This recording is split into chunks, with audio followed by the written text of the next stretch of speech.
दिनांक 9 एप्रिल 2026 शहरात मानवी जीवितास धोका निर्माण करणाऱ्या बनावट इम्पेरियल ब्ल्यू दारू तयार करणाऱ्या कारखान्यांवर स्थानिक गुन्हे शाखेने धाड टाकून मोठी कारवाई केली आहे। या कारवाईत 1,43,290 किमतीचा मुद्देमाल जप्त करण्यात आला असून 2 आरोपींविरुद्ध गुन्हा दाखल करण्यात आला।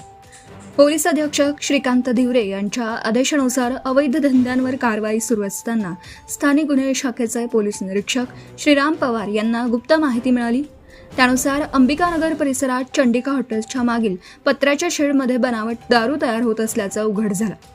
माहितीची खात्री करून पोलिसांनी मध्यरात्री छापा टाकला असता आरोपी रवींद्र रमेश महाजन वय वर्ष 27 राहणार सहजीवन नगर धुळे हा बनावट दारू तयार करताना रंगेहात पकडण्यात आला। जप्त मुद्देमालात समावेश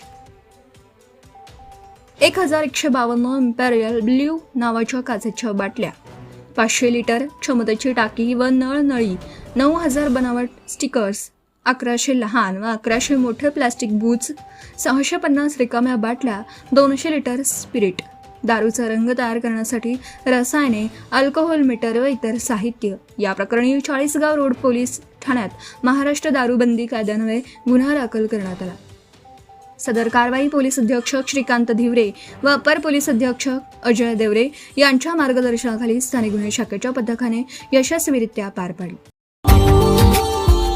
Subscribe now and press the bell icon. Never miss an update.